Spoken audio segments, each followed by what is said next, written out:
সোহাগকে kidnap করে। সূর্য ও সোহাগ একসাথে একটা সুন্দর রাত কাটানোর পরে সোহাগ সকালে একাই দাঁড়িয়ে থাকে।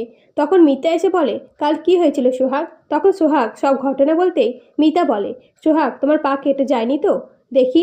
এই বলে সোহাগের পা দেখতে গিয়ে দেখে সোহাগের পায়ে নপুর নেই। তাই চারিদিকে নপুর খুঁজতে শুরু করে। তখন সূর্য এসে বলে, তোমরা কি খুঁজছো?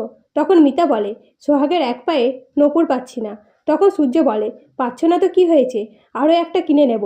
তখন সোহাগ বলে, যাদের টাকা আছে তারা কোনো জিনিসের মূল্য দেয় না। সেই সময় বিবেক বলে, সূর্য তোর ঘড়িতে কি ঝুলছে? তখন সকলে দেখে নপুর। তখন সোহাগ বলে, এটা তো আমার নপুর, আপনার কাছে গেল কিভাবে? তখন মিতা বিবেক মুচকি হাসলে সূর্য নিজেই নপুর পরিয়ে দেয় সোহাগকে।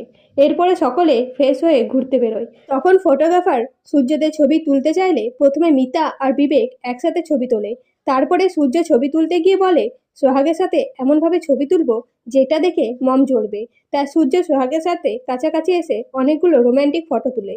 তখন ফটোগ্রাফার সূর্যদের ছবিগুলো দেখিয়ে বলে, আমি মোবাইলে আপনাদের ছবিগুলো পাঠিয়ে দেব।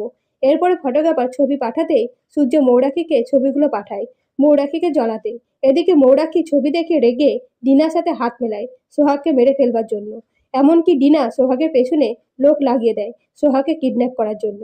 এদিকে সূর্য সোহাগ একসাথে পার্টি করে। তখন মিতা সোহাগকে গান গাইতে বলে এবং সোহাগ গান গায়। আর সোহাগের গান শুনে মুগ্ধ হয়ে পড়ে সূর্য। এমনকি গান শেষ হতেই সোহাগের খুব প্রশংসা করে সূর্য। এরপরে সোহাগ সূর্যের চোখের আড়াল হতেই ডিনার লোকেরা সোহাগকে কিডন্যাপ করে নেয়। তো বন্ধুরা, ভিডিওটা ভালো লাগলে লাইক করবেন। ধন্যবাদ।